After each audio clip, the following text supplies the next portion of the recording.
Today we'll be touching on the terminology used in forex trading. You will learn in lesson 2 of this crash course all the jargon used in the world of trading in the foreign exchange market. So what are the things traded in the foreign exchange market?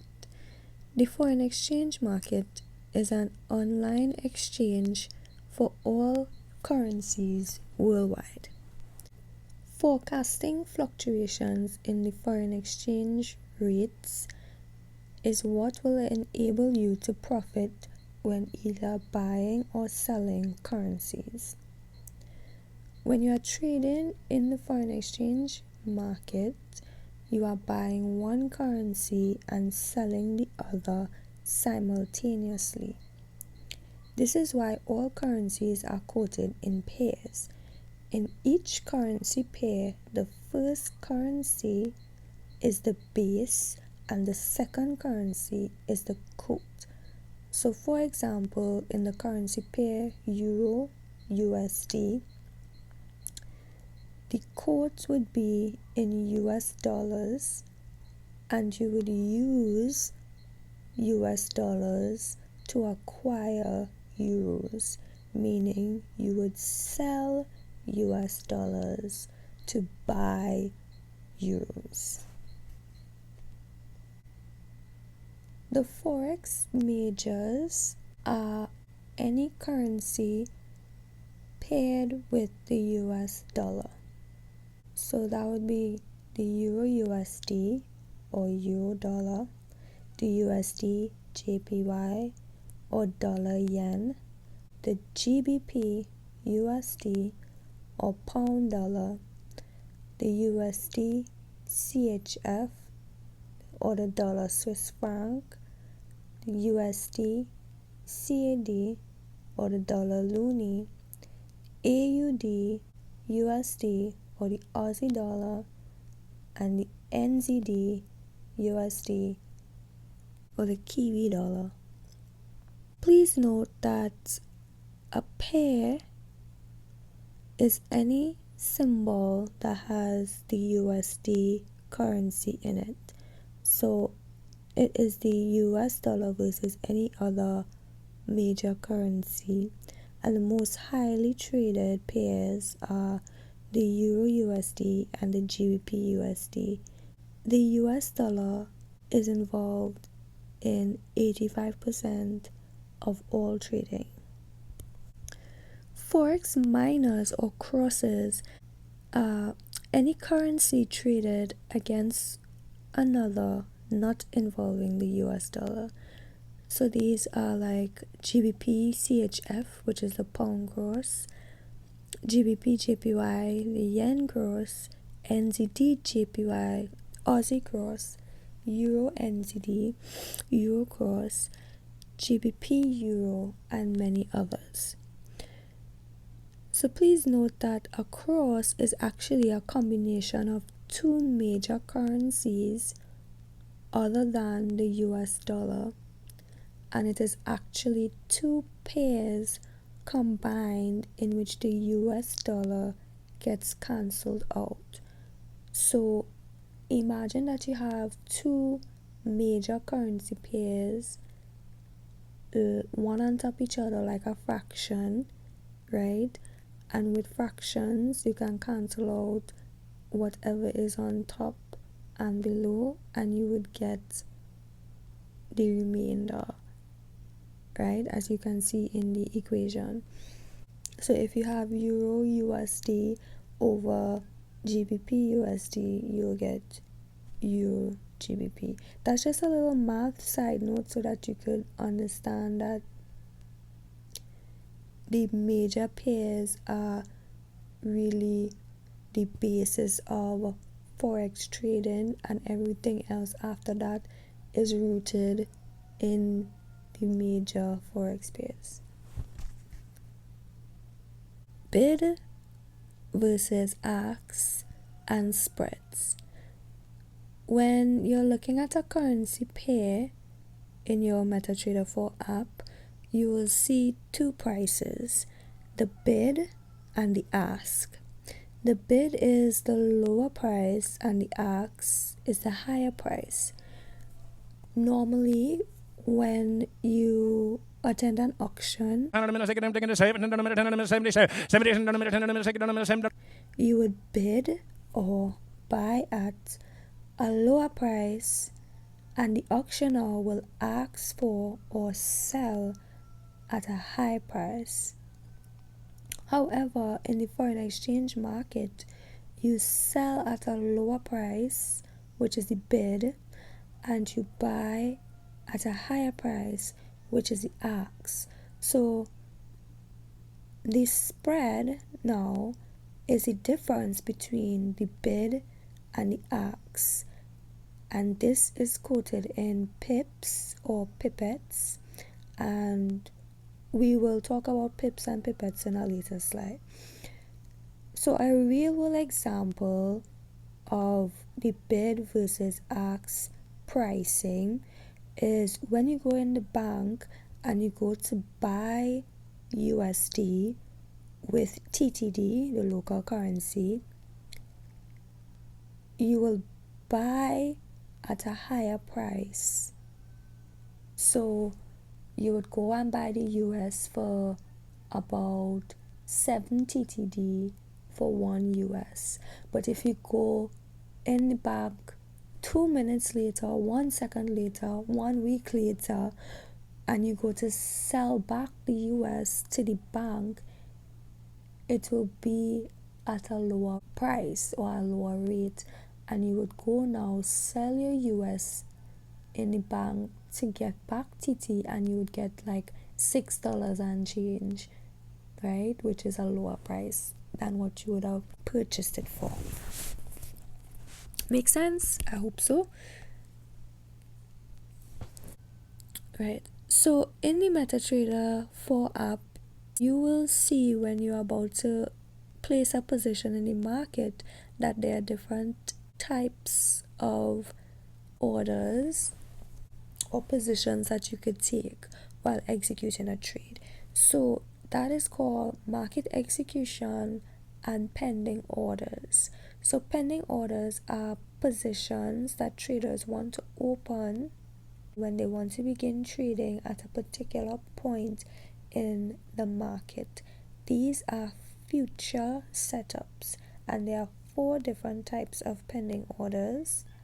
And then there's one order called market execution, which is a present setup, as in real time. All pending orders automatically activate when current price reaches the pending order entry price. In this next diagram, I'll show you what a chart looks like and the different pending orders in reference to current price. So as you can see, current price on the chart is 108.075. So the market execution, if you were trading in this chart right now, would be entering a trade at current price. So you're either buying or selling at current price. However, the pending order of a sell limit or a sell stop would be either above or below current price. So if you are setting up a sell order, which is at a particular point or future price in market based on where current price is and where your entry price is, it will read as either a sell limit or a sell stop. Meaning to say, if you want to place a sell order and the entry price is above current price, that will be a sell limit. If you want to place a sell order where the entry price is below current price, that will be a sell stop.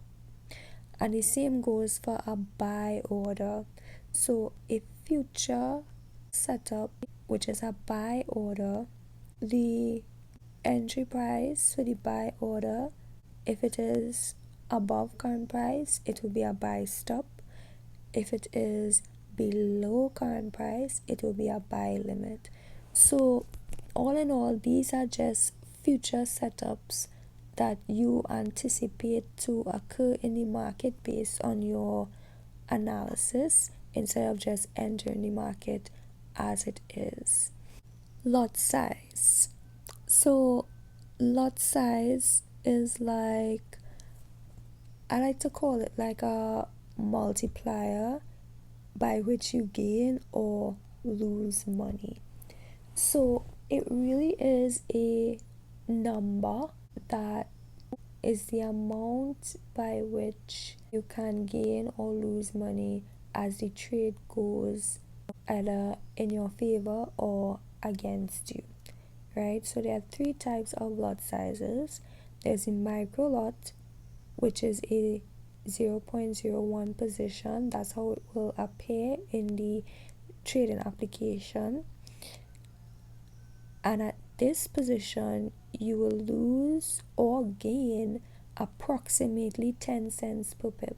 Now, the value is an approximation because with every currency pair that you trade, this value will differ.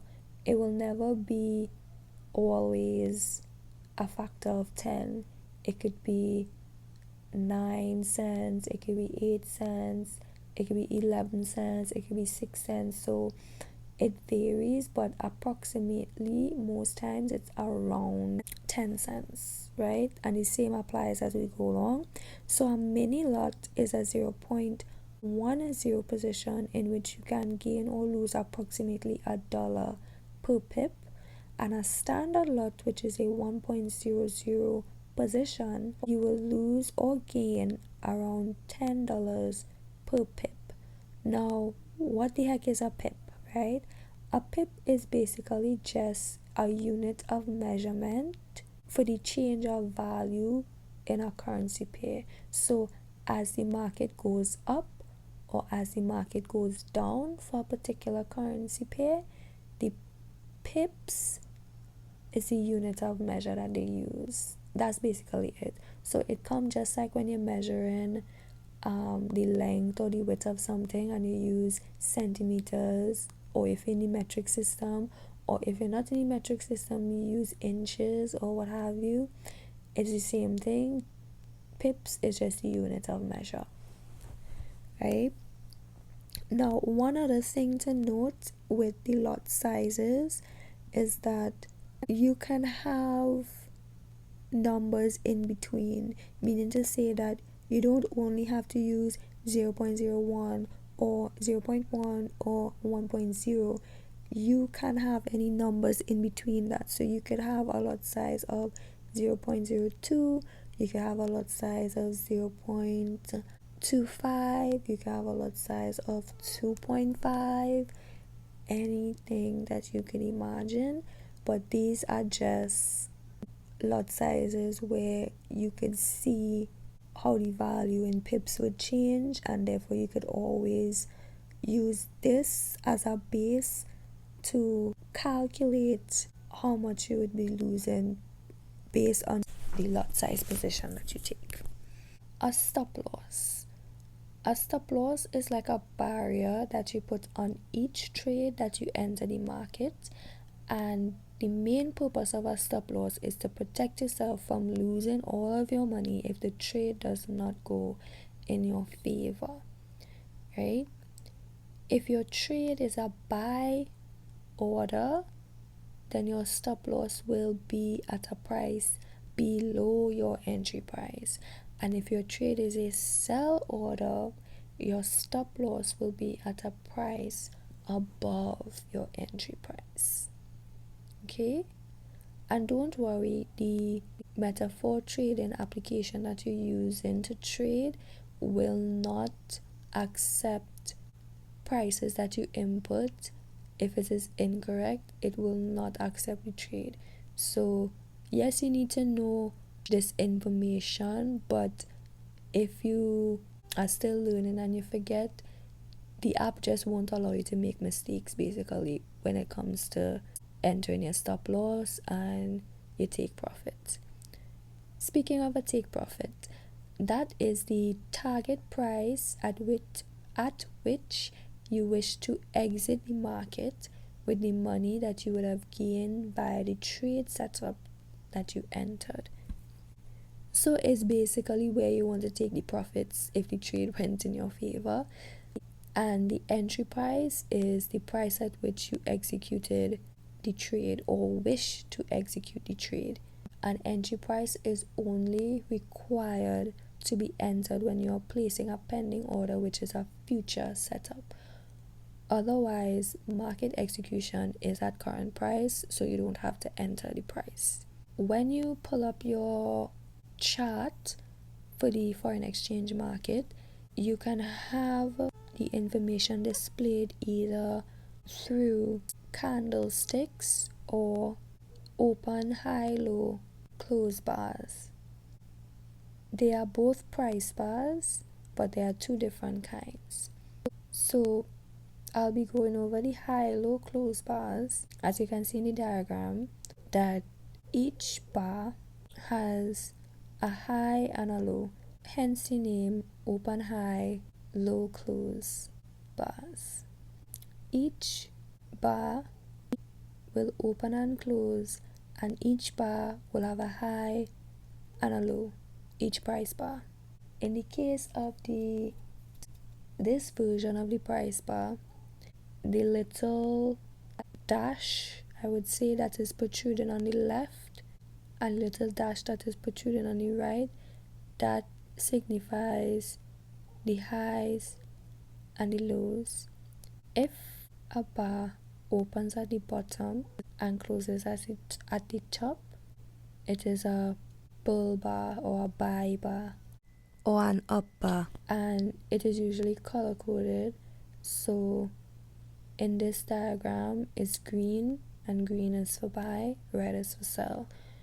But sometimes it may not come up color coded, so you need to be able to read it as is. And if the bar opens at the top and closes at the bottom, it's a sell bar or a bear bar or a down bar. Right, so the other form of price bars are candlesticks, which is more favorably used, right? It's a bit easier on the eyes. And the only difference is, instead of having markers, the price bar at the top and the bottom, the bar has now a body. So the top of the candle and the bottom of the candle are the open and close markers of the candlestick, and the wicks of the candlestick represents the high and the low. These candlesticks are a bit more difficult to tell whether they are bullish as in a buy bar or if they are bearish as in a sell bar, and hence they are color coded. And in this diagram, the red bars will be the sell bars or the bearish bars, and the blue bars or the blue candlesticks will be the bullish bars or the buy bars. So that wraps up the terminology of trading in the foreign exchange market. In the next lesson, we will be touching on technical analysis, and that will be the last section of the crash course, just so that you'll have a better knowledge of what is trading.